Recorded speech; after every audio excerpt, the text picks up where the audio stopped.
Good morning. If you're watching this, there is a very good chance that the fog is finally lifting. As in, you're not confused anymore. You're not numb anymore. You're waking up.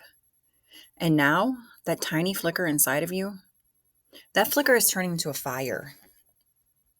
So, this video is for the women who are done surviving, for the ones who are ready to rise now. One of the biggest surprises that I have found, and a lot of people I've talked to about healing, is that it doesn't actually start with a grand escape. It starts with a tiny little shift. It's a moment where you just catch yourself thinking, man, I deserve better than this. Or where you finally roll your eyes instead of apologizing for something you don't have any business apologizing for. Or you laugh, like actually laugh, and it doesn't feel forced. Or how about this one? This is a big one. You make a decision without wondering, what is he going to think? That, my friends, is the fire. It is not loud. It is not dramatic. It's just quietly, steadily taking up space where there used to be fear and apprehension. Listen, healing's not graceful. Nobody, absolutely nobody, no matter what they've led you to believe, walks out of the ashes looking like a Disney phoenix. When I started reclaiming myself, I didn't look healed. I looked like a freaking raccoon crawling out of a dumpster fire. I was shaky, second guessing myself. I was learning how to have boundaries and not doing a very good job of it. They came out messy at first.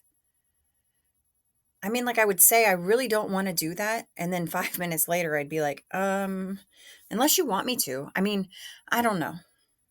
We've all been there. But trying is a part of healing. Every single wobbly boundary that you set is proof that you're coming back to life. I'm going to be real raw with you here. For a long time, everything I did was filtered through his opinion. I bought things that were acceptable. I spoke in ways that wouldn't set him off. I shrank. I made myself small just to survive. But when that fire returns, you suddenly start choosing you for a change. Maybe you buy the damn brake comforter that he would have hated. Or maybe you put on music he can't stand. Maybe you sleep like a freaking starfish in the middle of the bed just because no one can tell you not to. And that shit might seem silly to someone who's never been controlled. But to a survivor, that is absolutely a revolution. We can't have this conversation without talking about boundaries. And I'm not talking about the cute Pinterest version. I'm talking about the real, raw, painful version. The one where you're sweating, you're shaking. And even through all that fear and all that anxiety, you're still saying no. I'm talking about the first time you don't respond to a toxic message. The first time I didn't, I felt like I was committing a felony. I kept checking my phone like, am I going to get arrested for ignoring someone who's been abusing me for years? But guess what? Nothing exploded. The world didn't end. And every boundary that I held, even the tiny ones, added fuel to my fire. Because boundaries are not about controlling anyone else. We're not trying to take their place in controlling someone. They're about protecting your own peace. And here's the truth that nobody tells you. You never go back to who you were before the abuse. You can't, because that person doesn't exist. And it's a good thing, because that girl didn't know what she knows now. That girl didn't have this fire burning inside. That girl didn't survive what you've survived. So you don't return to normal. You build something better. You build a life that feels like breathing again. You build mornings without fear. You build evenings that don't have you walking on eggshells.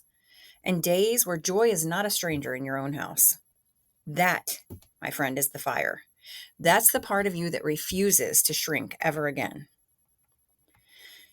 So if you are like me in this fire stage, if you're getting close, here's what you can do this week. Number 1, celebrate your boundaries.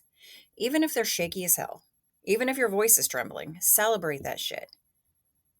Add $10 to your escape or freedom fund, whatever you want to call it. Even a single dollar at a time is becoming a door. Number 3, say no to something that drains you. Your peace is under new management, babe. And that manager, she runs a tight ship. And finally, imagine your future life. I'm not talking fantasy, I'm talking peace. Because if you can picture it, you can walk into it, one baby step at a time. I want to leave you with this. You survived the fog. You lived through the freeze. You protected that flicker. And now, baby, you are the fire. If you've ever wondered whether you're strong enough to rebuild, whether you're brave enough to start over, whether it's too late for you, I want you to hear me clearly right now. It is not too late, and you are not behind. You are not broken. You are simply becoming. The ashes were not the end, they were the freaking beginning. You are the phoenix, rising from those ashes. And if this spoke to your soul, please hit like, drop a comment, and share this with someone who actually needs it. And please subscribe for more videos in this series.